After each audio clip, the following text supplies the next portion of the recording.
Okay.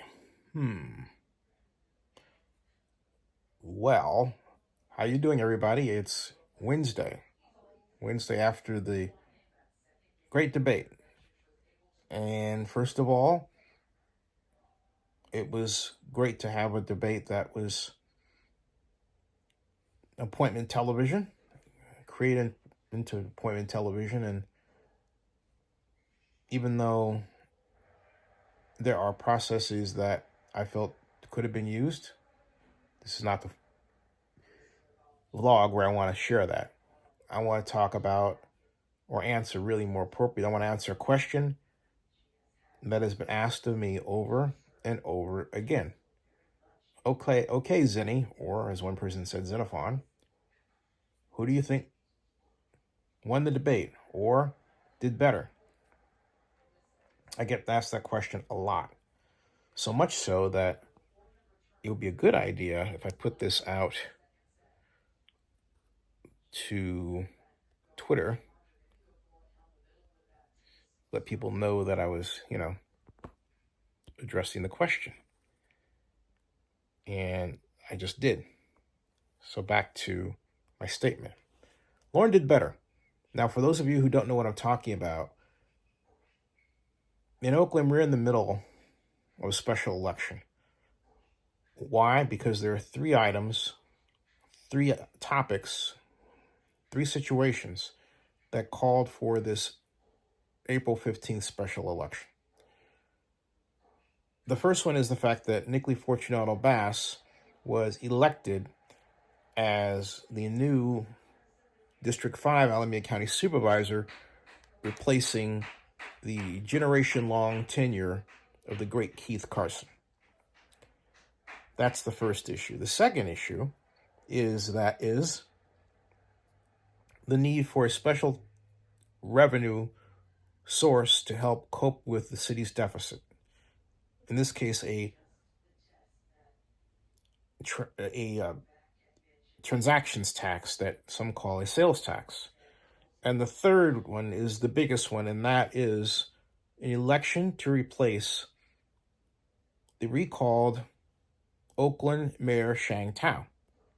So those are the three reasons. But the reason for the debate was to deal with the matter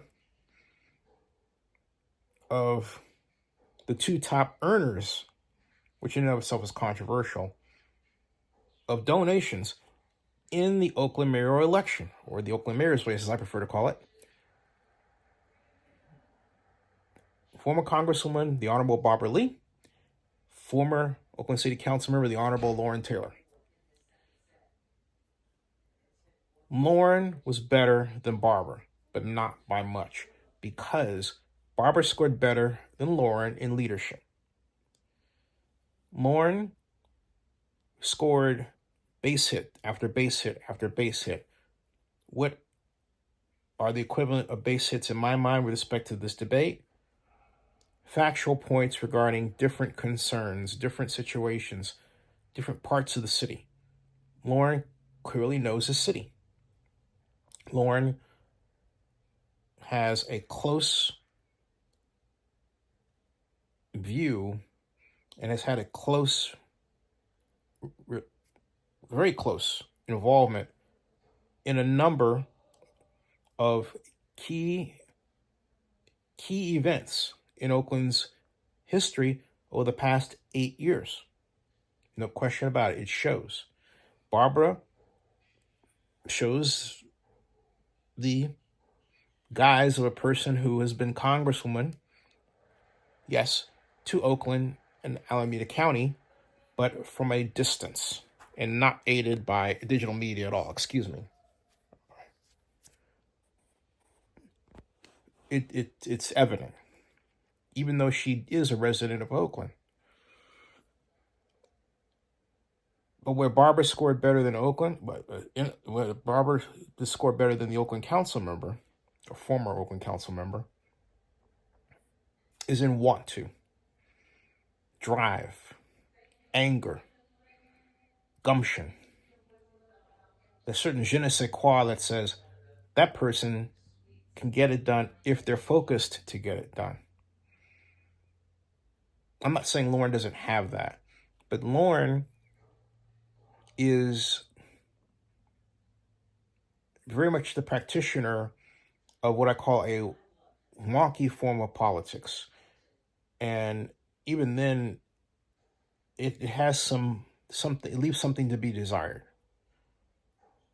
Oakland's problems call for something that neither candidate offers, and that's a vision. That's the most disturbing aspect of what was presented. And not only that, if you look at all the forms, it's a consistent message. It's one thing to have the right answer or to present yourself well or to not sound old, which is ageist. But there are a number of Oaklanders who had the nerve to write that, if they were indeed Oaklanders, on the YouTube chat area for the KTVU channel. Less so mine, because we had our own simulcast. But I found that very distasteful.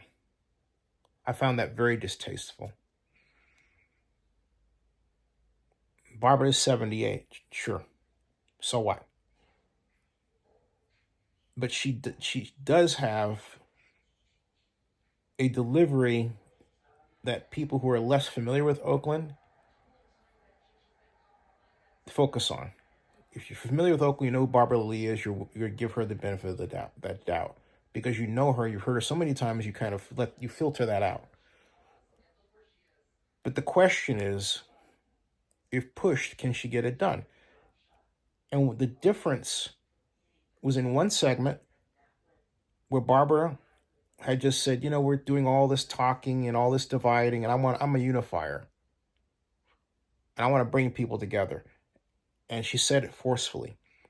She also said forcefully that you need to, she was like, in a sense, not making fun of, but really getting after Lauren without really using his name, but he was sitting right there. She got up in response to the slow, deliberate way he was answering a question. And when it was her turn, she didn't speak out of turn. When it was her turn, she got up quickly and said, "You need drive," words to that effect. I forget exactly what she said, but if you watch the debate, you know the part that I'm talking about. She started off slow, and then it was like an engine getting warmed up. She got warmed up, and then toward the end, she got warm. Okay? And that place was where a number of people could see her be mayor, all right? But my point is this, and that's why it underscores the point. Being mayor of Oakland is not just having command of the issues. In fact, Jerry Brown didn't, because a lot of you were not around. I was, because Jerry and Jacques Bagaji were consulting me for free. I was helping them by giving them different views of how things work, all that stuff. At any rate, from 1998, early on in 98, toward about a few weeks before the election. At any rate, Jerry wasn't want to debate people. He wasn't going to, and wouldn't if the time were now go to forum after forum after forum. He didn't present a plan for all of Oakland. He did discuss 10K. That was simple and easy to grasp. The idea that I want to build 10,000 housing units in Oakland. Boom. Okay, that's it. Very simple. Jerry was about simple ideas. But if you look back on it, I remember one debate that Jerry was involved in where clearly Ed Blakely was better. But in fact, Lauren Taylor is, for all practical purposes, the Ed Blakely of today. You would say, who's Ed Blakely? Ed Blakely was a very good professor at Cal of City and Regional Planning. Yeah, my department, although I never had a class with Ed. I knew Ed. And Ed had this kind of ivory tower look at certain things, and a wonkish way, as we would call it today, of describing problems. It wasn't wrong, but you really had to pay attention. He didn't give you any memorable lines. He didn't come off with anger. He was a policy wonk, just like Lauren. By all accounts, Ed should have been the mayor of Oakland over Jerry Brown, but that's not what happened. Jerry won because Jerry, first of all, is already a celebrity, and second, because of his celebrity and his cult status, used that platform to gather new voters and make everybody think that what they wanted was what Jerry wanted, which really wasn't the case at all. It was really a magical thing. You'd get into a cab in Oakland, talk to a cab driver about the election, and the cab driver, this happened 4 different times, 4 different cab drivers said, "Oh yeah, I like Jerry Brown because he wants what I want." He does. I mean, like across the board? Safer city? Sure, I get that. Stadium for the sports teams? Didn't say anything about that, right? My point is that when someone reaches a celebrity status of what I call magic mark proportions, it means that you believe that they're going to do what you want because you like them, because you're drawn to them, because other people are drawn to them. And Jerry Brown had that magic. He had a nickname, Mayor Moonbeam. And even though it was derisive, it also stuck Jerry Brown with a brand name that implied innovation, coolness, and everything that was Californian at the time, right? And all of that spilled onto Oakland. Okay? So Ed Blakely had to overcome all of that. All right. So did the other candidates, like Dan Siegel, who ran as well for mayor. Great civil rights attorney. And other Oaklanders who all great contributions were swept aside by the tidal wave that was Jerry Brown. And that's what happened. Barbara Lee does not present that kind of cult of celebrity, but she does have a following, okay? She does have a following. And the question is, did Lauren do enough to overcome that? And my answer is maybe. Maybe. But see, my truck with the whole thing is that neither one of them are going to solve Oakland's problems. They don't strike the right tone. Oakland's problem is that no one is sounding the call to say, hey, look, you know what we need to do is build. I was having an argument with my friend Phil Tagami about this today on Facebook. That's what you can argue in text, right? But because I prefer, this.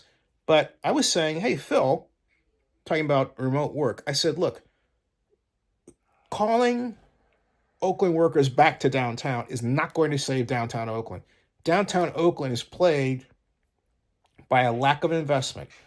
Storefront after storefront after storefront after place after place after place that looks blighted.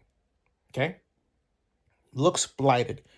There's been no plan and no effort, no comprehensive effort to do anything that would alter the fortunes of downtown Oakland.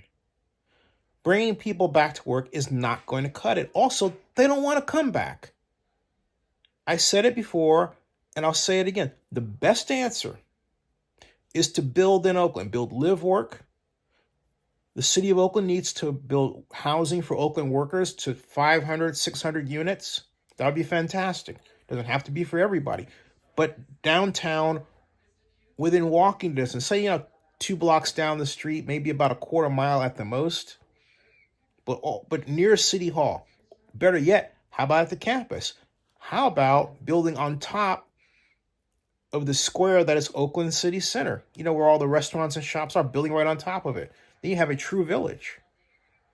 Put about 200 units over that alone.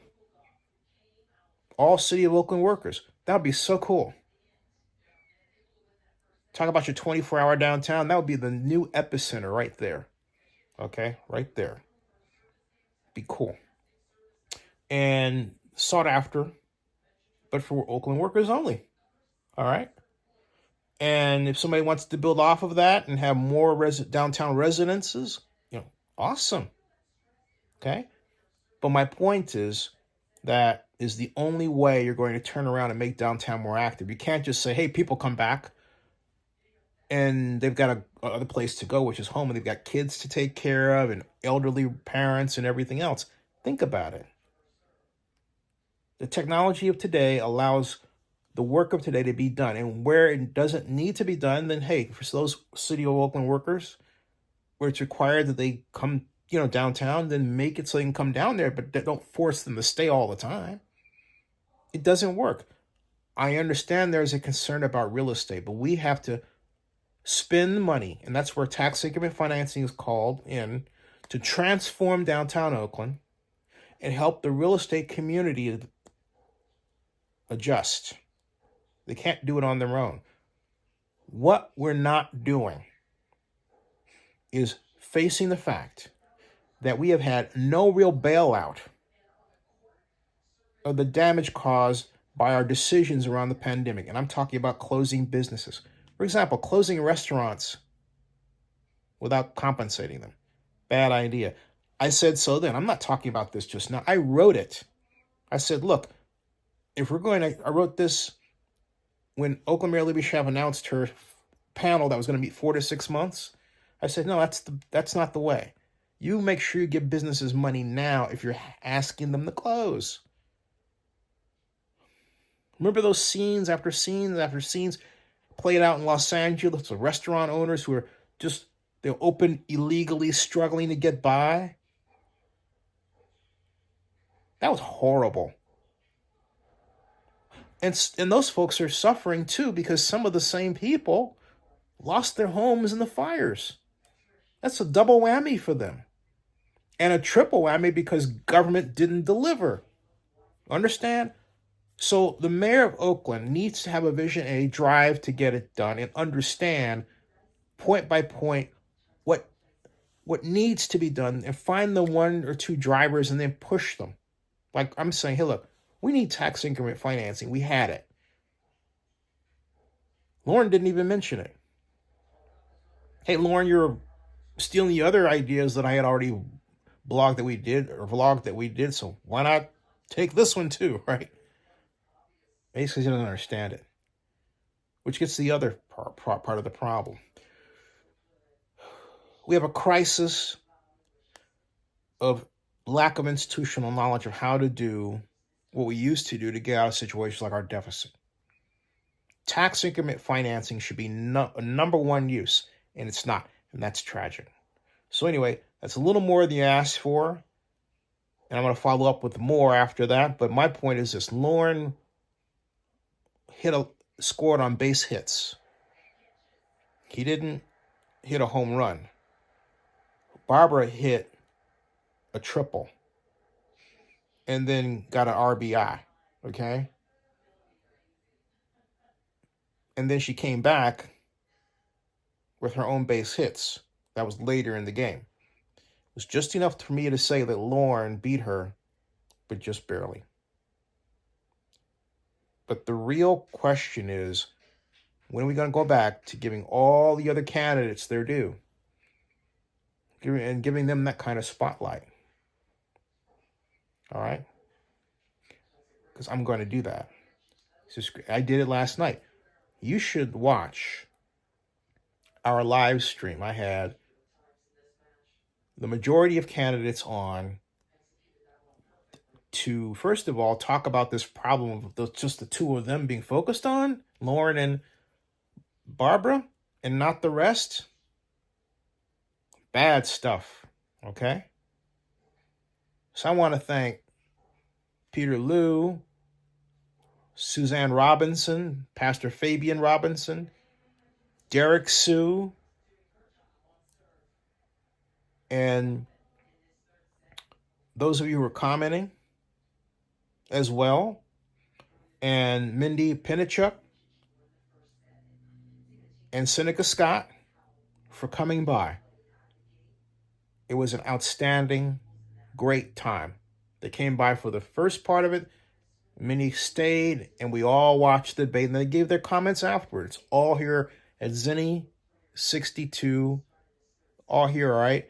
Zennie62 on YouTube. The blog, the vlog report. The vlog report with Zennie62. Subscribe, please. And bookmark oaklandnewsonline.com and zenniereport.com and zennie62blog.com and San Diego Comic-Con News.com and OscarMovieNews.com and CES Las Vegas News.com. The websites of Zennie62 Media. And if you need online marketing, top flight reputation management work done, can't stop, won't stop, Zennie62media.com. Send us an email. Thanks. Or call